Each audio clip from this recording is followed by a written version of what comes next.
안녕하세요. 네, 오목TV의 오목입니다. 네, 오랜만이죠? 네, 반갑습니다. 이렇게 영상을 찍어서 올리는 거는 좀 오랜만인 것 같아요. 제가 좀 바빴습니다. 아니, 바쁜 척 좀 했어요. 지금 이제 차를 타고 가고 있는데 길이 엄청 막혀서 아주 시속 10km로 가고 있어서 안전하게 여러분 그냥 이 드라이브 포럼을 여러분하고 조금 하려고 하고요. 오늘은 제가 회계에 대해서 얘기를 좀 해볼까 해요. 회계에 대해서 되게 많은 분들이 오해를 하는 경우가 있더라고요. 뭐 오해다 이것도 아니야. 제가 얼마 전에 이렇게 상담을 제가 이렇게 만나서 하는 경우도 있지만은 뭐 이렇게 뭐 저한테 뭐 DM을 보내거나 뭐 제 SNS에 글을 같은 걸 보내서, 그러니까 이게 제가 볼 때는 얘네들이 상담이 아니야. 상담은 아닌데 나를 떠보려고 하는 질문들일 수도 있고 상담일 수도 있고, 뭐 나는 기억은 잘 없는데 제가 그랬다는 거예요. 아니, 자기는 예수님 영접했는데, 자기는 예수님을 영접을 했는데 오승주 목사하고 상담하고 나서 자기는 오 목사님이 구원 안 받았다고 말한다 하고 이제 말하고 다니는 사람이 있었나봐. 그건 그 상담 자체를 제가 기억 못하고 그 상황 자체를 제가 확인을 해봐야 되니까. 그런데 이제 제 성격상 정확하게 바르게 이 팩트로 이렇게 얘기했을 것 같은데, 뭐 구원 못 받은 것 같다 이 말에 대해서 제가 어떻게 설명해야 될지 모르겠지만 그렇게 얘기를 했다고 해요. 아무튼 여러분, 말틴 루터가 95개조 방반문을 썼을 때 95개 중에 한 개가 이런 내용이 있어요. 회개는 신자의 전생을 다 회개하는 것을 회개라고 한다. 왜 이제 95개조 방반문에 왜 그런 내용이 들어갔을까요, 여러분? 사실 그 말이 주는 게 굉장히 커요. 회개는 신자의 전생, 우리 인생 전체를 다 회개하는 걸 회개라고 한대요. 왜냐면은 중세 교회에서, 그 당시 중세 천주교죠, 캐톨릭에서, 로마 캐톨릭이 면죄부를 판매하고 있었거든. 면죄부 아시죠? 돈을 받고 죄를 사해주는 증서를 팔았어. 기가 막히죠. 그래서 이제 유럽의 많은 캐톨릭 신자들이 이 죄를 사함받는 게 그 면죄부를 사지 않으면 죄사함을 받을 수 없다는 생각에, 그 면죄부가 돈이 좀 쌌어야 말이지, 엄청 비쌌어요. 그러니까 그 면죄부를 사려는 어떤 문화가 형성이 되잖아, 여러분. 문화 안 사도 되는데, 진짜 예수님 믿으면 천국 가는데 너도 나도 야, 면죄부 사야 구원받을 수 있대, 죄사함 받을 수 있대, 이렇게 된 거지. 왜 면죄부를 팔았어요? 그 면죄부를 팔았을 때는 뒤에 배경은 더 멋진, 더 아름다운 성전을, 성전이 아니지, 교회당을 짓기 위해서. 근데 성도들한테는 교회당 지을 거예요, 성전 지을 거예요, 여러분 헌금해 주세요가 아니라 아주 이 면죄부라는 어떤 프로그램 같은 걸 만들어 가지고 판 거야. 그러니까 이 면죄부를 사기 위해서 모든 사람이 다 돈을 모으고 뭐 이런 이 문화가 형성이 됐어. 그래서 그 95개조 방방문에 이런 내용도 있어. 가난한 사람을 돕거나 어려운 사람에게 돈을 꾸어주는 것보다 면죄부를 사는 일에 힘쓰는 것은 신자가 할 일이 아니다. 이런 95개조 방방문 중에 그런 내용이 있다니까요. 제가 자료화면 올리겠지만. 여러분, 되게 웃기지 않아요?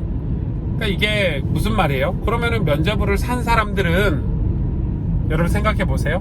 면죄부를 샀어, 돈을 주고, 엄청난 돈을 주고 면죄부를 산 사람들은 뭐라 그러면, 이제 나 죄 문제가 해결됐다, 죄에서 면했다, 면죄부가 있어, 이렇게 되는 거죠. 여러분, 그게 오늘날에도 비슷하지 않아요? 나 영접기도 했어. 나 몇 시에 영접기도 했어. 끝났어. 나 이제 한 번 구원 받으면 구원은 끝인 거야. 근데 맞아요. 어떤 면에서는 그게 맞는 말 같지만은, 그렇게 해서 우리가 뭐 놀이터에 가서 또 뭐 어떤 곳에 가서 이제 아이들 막 뭐 먹을 거 줘가면서 협박해가면서 영접 안 하면 큰일 난다는 식으로 뭐 이렇게 얘기해가면서 우리가 복음 메시지를 이렇게 뭐 1분, 2분, 3분 전하고 영접기도 따라하면 당신은 이제 한 번 구원받아서 끝났어. 이게 맞을까요? 저는 제가 예전에 영접을 그렇게 진짜 많이 시켰거든요. 시킨 거지. 근데 이 사람이 진짜 진심으로 영접을 했을까요? 그러니까 그래놓고 그 많은 사람들이 뭐 영접기도 하면은 복음을 전하는 사람, 이 사람은 진실하게 영접했을 거라는 착각을 하는 건데, 막 짜증나니까 해주는 사람도 있고, 막 보채니까 해주는 사람도 있고, 먹을 거 먹으려고 해주는 사람도 있고. 근데 그 사람이 진짜 삶이 변화되고 신앙생활을 하고 하나님을 알려고 하는 그런 영적인 갈망이 있고, 예수님을 진짜 영접한 사람은 그런 내적인 변화가 일어나거든요. 구원받은 증거들이 있어요. 증거들이 나와야 되는데, 그런 게 없는 사람은 여러분 그걸 진짜 영접이라고 할 수가 없잖아요.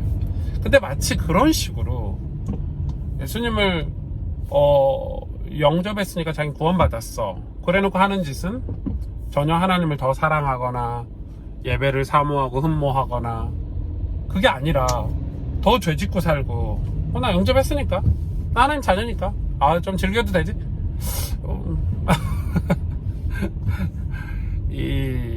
그거 아니죠. 여러분, 정말 예수님이 어떤 분인 줄 알고 정말 천국을 가려고 하는 어떤 사모함들, 내가 하나님을 알려고 하는 것들이 있다면, 자기가 죄에서 벗어나고 물론 이 예수님을 믿는 거는 어떤 우리의 노력과 알미니안주의처럼 뭐 우리의 어떤 공로로, 전혀 그건 아니에요. 그건 아니에요. 저는 뭐 정통 보수 교단에서 신학을 공부했기 때문에 왜 그걸 모르겠어요. 그러나 예수님 영접하면 된다, 뭐 사형리나 뭐 구원의 길로 예수님 영접하면 끝난다, 이건 저는 아닌 것 같아요. 그래가지고 그걸로 마치 구원파 사이비 구원파처럼 몇 월 몇 시에 구원받았어, 영접했으니까 너는 이제 하나님 자녀야, 끝났어, 어떻게 살아도 괜찮아, 이런 거는 좀 아닌 것 같아요. 우리가 하나님 자녀가 된다는 것은 사실 엄청난 일이잖아요. 우리의 신분이 바뀌어서 구원받은 하나님 백성으로 살면서 우리가 어려울 수 있어요. 왜냐하면 넘어지기도 하고 또 좌절하기도 하고 또 실수하기도 해요. 그런데 마음에 정말 구원받은 하나님의 자녀라면 마음에 어떤 생명의 씨앗이 심겨진 거고 어떤 불씨가 생겨난 거잖아요. 그러면 어떤 마음이 드냐면 진짜 그 마음에 성령께서 역사하셔서 내가 하나님을 더 알려고 하고 더 사모하고 흠모하고 뭐 이런 게 있어야 되는데, 제가 느낄 때는 영접기도 했으면 끝난 거야, 마치 그렇게 얘기를 하는 거에 대해서 저는 조금 조심해야 된다고 생각해요. 그래서 그걸 값상구원론이라고 하잖아요. 값상구원론. 그냥 뭐 5분 10분 만나가지고 뭐 놀이터에서 사탕 줄게, 영접기도 따라해, 이런 걸로 구원받을 수 있을까요, 우리 인생이? 저는 아니라고 생각해요. 성경에 보면 성경을 그렇게 자세히 보면 하나님이 한 영혼을 구원하시고 또 한 영혼이 변화되어져 가는 과정들, 거룩해지고 성화되어져 가는 과정들을 거치는 걸 보고 그 안에 진짜 구원의 기쁨, 어떤 하나님을 아는 것으로 인한 말로 다 할 수 없는 그런 희열들, 이런 것들을 맛보게 하셨는데, 그냥 값상구원론은 영접했어, 영접하고 끝난 거야. 그냥 끝난 거야. 더 이상 영혼의 변화라든지 삶의 변화라든지 이런 걸 추구하지 않아. 그런 거에 대한 안타까움이 좀 있는 것 같아요. 그래서 여러분, 제가 오늘 여러분하고 얘기하고 싶은 것은 회개인데, 그래서 회개라는 것은 무엇이냐면, 진짜 예수님을 믿으면 회개가 되겠죠. 근데 회개가 예수님 믿을 때, 영접기도 할 때 단 한 번에 십자가에서 내 과거, 현재, 미래 모든 문제를 해결하셨습니다, 아멘 하는 게 회개가 아니라 내가 정말 돌이키려고 하는 거잖아요. 내가 정말 하나님께로 내 인생을 돌이키는 게 회개인데, 맞죠? 하나님께 내 인생을 완전히 돌이키는 게 진정한 회개인데, 그거에 대해서 우리가 평생 회개하는 삶을 사는 거라고 저는 생각해요. 그러니까 왜냐면 우리가 이미 죄사함을 받았어. 너 과거, 현재, 미래 문제가 끝났어. 그러나 끝났다는 어떤 하나님의 보장이 우리에게 주어진 거고, 그러면 우리는 어떻게 살아야 되면 이제 거기서 벗어나려고 해야지. 거기서 이제 우리는 빠져나오려고 노력해야지. 저는 그게 회개의 삶이라고 생각해요. 제가 목사로 살다 보니까 한동안 저도 그런 오류가 있었던 것 같아. 나 구원받았는데, 나 하나님 자녀인데, 나는 이제 끝났는데, 뭐 이런 거 있죠. 나는 이제 하나님 자녀니까, 그러니까 예를 들어서 죄를 짓는데, 습관적인 죄를 짓는데도 노력을 안 하더라고. 습관적인 죄에서 빠져나오려고 노력 자체를 안 하는 제 모습을 많이 보게 됐어요. 여러분, 제가 어느 날 성경을 읽고 성령의 도우심을 구하고 하나님과 가까워지려고 하다 보니까 내 삶에 죄가 보이는 거야. 내가 하는 말과 행동에서도 죄가 보이고 내 마음속에 있는 어둠들이 보이고, 그래서 신앙생활 우리가 물이 바다도풍 같은 은혜를 받고 끊임없이 주님을 의지하고, 성경에 보면 그러잖아요. 끊임없이 주님을 의지하고 사모하고 흠모하고 이렇게 하잖아요. 이유가 뭐예요? 죄에서 벗어나는 삶을 이 땅에서 우리가 천국 가는 그날까지 그렇게 살아가야 된다는 거예요. 매일 회개하고 매일 돌이키고 매일 하나님께 더 가까이 가고, 우리가 이 땅에 죄악된 삶을 그렇게 살아야 우리 영혼이 늘 맑아지고 깨끗해질 수 있다는 거죠. 회개가 없는 삶은, 그거는 구원받은 삶이 저는 아니라고 생각해요. 회개 없는 삶은. 그런데 자꾸 목사님들이 회개를 안 가르치잖아요. 성도들한테 자꾸 축복만 얘기하고 면죄부납하려고 하고, 면죄부 사면 하나님이 축복해 주신다 뭐 이런 얘기나 하고. 그러니까 이거는 건강한 게 아니죠. 이건 절대 건강한 게 아니고, 그렇게 신앙생활 하는 요즘 교회를 보고 95개조 방방문이 좀 많이 생각이 났어요. 여러분, 회개하는 삶을 우리가 회복했으면 좋겠어요. 회개는 뭐 과거에 옛날에 지었던 죄로 막 눈물 짜는 그런 게 아니라 예수님께 더 가까이 가는 거고, 예수님을 더 따라가는 거고, 십자가를 지는 거고, 그래서 하나님과 더 가까워지고 하나님과 사귐을 갖는 거예요.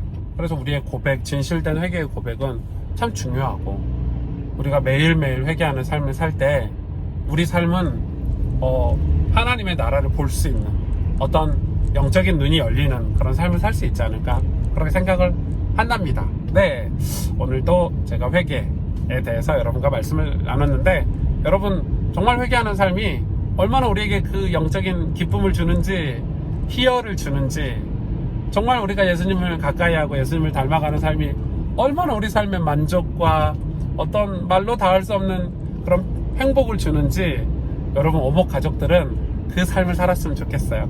여러분 안녕.